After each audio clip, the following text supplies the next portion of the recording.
కృపామయ TV వీక్షకులందరికీ క్రీస్తు వారి పేరిట శుభాలు వందనాలు తెలియజేస్తున్నానండి.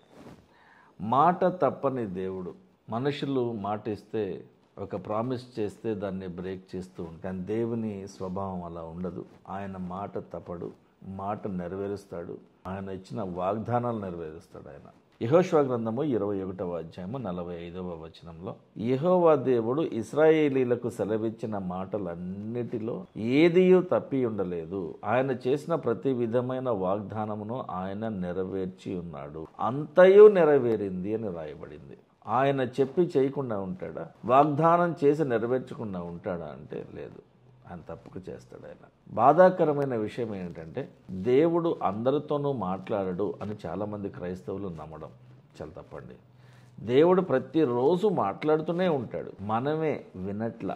మన తప్పే ఇది. ఆయన మాట్లాడుతూనే ఉంటాడు. సన్ననైన మెల్లనైన స్వరంతో కాదు మాట్లాడేది, చాలా బిగ్గరగా మాట్లాడుతూ ఉంటాడు. కానీ నువ్వు పట్టించుకోవట్లా. అంటే మన లిజనింగ్లో ప్రాబ్లం ఉంది, ఆయన స్పీకింగ్లో ప్రాబ్లం లేదు. సంఖ్యాకాండము 23వ అధ్యాయము 19వ వచనంలో అబద్ధమాడుటకు దేవుడు మానవుడు కాడు, మనిషి కాడు. మనిషి అబద్ధం ఆడుతాడు, దేవుడు అబద్ధం ఆడడు. పశ్చాత్తాపపడడానికి ఆయన నరపుత్రుడు కాడు.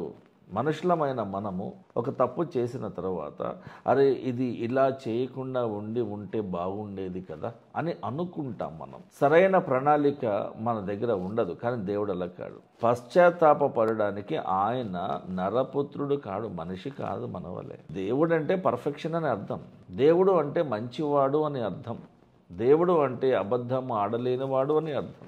ఆయన చెప్పి చేయకుండా ఉంటాడా? ఆయన మాట ఇచ్చి స్థాపించకుండా ఉంటాడా అని ఇక్కడ మనకి వ్రాయబడి ఉన్నది. రెఫరెన్స్ని మీకు చూపిస్తాను చూడండి. దేవుడు చెడు చెయ్యడు, చెయ్యలేడు అని అనడానికి యాకోబు గ్రంథము 1వ అధ్యాయము 13వ వచనము. దేవుడు కీడు విషయమై శోధింపబడనేరడు.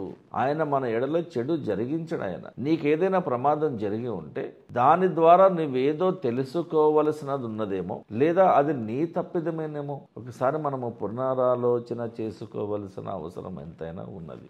దేవుడు శోధింపబడనేరడు.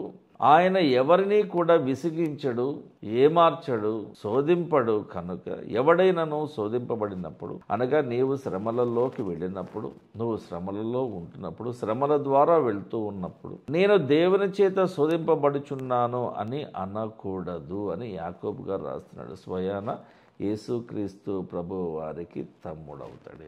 యోసేపు మరియమ్మలకు పుట్టినటువంటి సంతానములో ఒకడైన యాకోబు గారు రాసినటువంటి పత్రిక అది. కీర్తనల గ్రంథం కూడా చూడండి ఒకసారి. 89వ కీర్తన 34వ వచనము. నా నిబంధనను నేను రద్దుపరచను, నా పెదవుల ద్వారా బయలు వెళ్ళిన మాటను నేను మార్చను. అంటే మాట తప్పను అని ఎన్ని రకాలుగా ఇంతమంది ద్వారా మనతో దేవుడు మాట్లాడుతూ ఉన్నాడు. ఇప్పుడు చెప్పండి, నిజంగా మనం దేవునిని నమ్మవలసిన అవసరం లేదంటారా?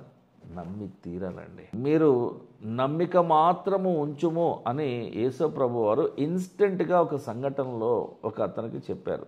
నీ కూతురు చనిపోలేదు, బ్రతికే ఉన్నది, నేను నీ కూతుర్ని ప్రాణాలతో నీ చేతికి అప్పగిస్తానని చెప్పని అన్నాడు ఆయన. నమ్మిక మాత్రం ఉంచుము అన్నాడు ఆయన. దేవుడు మాట ఇస్తే తప్పడు. దేవునికి నీ ఎడల ఎంతో ప్రేమ ఉన్నది. మన భక్తి, మనకు దేవుని మీద ఉండే విశ్వాసము ఎంత పరిమాణంలో ఉంటుందో అంతటి ఆశీర్వాదము నీకు వస్తుందని గుర్తుపెట్టుకోవాలి. చిన్న ప్రార్థన కొరకే త్వరలో వచ్చిందాం. పరలోకమందున్న మా తండ్రి, మా ప్రార్థన ఆలకించండి ప్రభువా. నీవు నమ్మకమైన దేవుడవు ప్రభువా. మేము మా విశ్వాసములో బలముగా ఎదిగి ఫలించాలని ఆశపడుతున్నాం నాయన. వాక్యంలో ఎదిగి ఫలించాలని ఆశపడుతున్నాం ప్రభు. వాక్యము అనేటువంటి ఈ వెలుగు మా కనులకు దీపమై ఉన్నది ప్రభు. సమస్త విషయంలో మాకు మీరే తోడుగా ఉండి వాక్యానుసారమైనటువంటి జీవితాన్ని మేము బ్రతికే విషయమై మాకు సహాయం చేయండి. పాపము నుండి విడుదల పొంది పరిశుద్ధతలోనికి ప్రవేశించే విషయమై మాకు సహాయం చేయమని యేసుక్రీస్తు వారి పరిశుద్ధ నామంలో ప్రార్థించి వేడుకుంటున్నాం తండ్రి. Amen. Thank you. Please like, comment and share our videos. Thank you.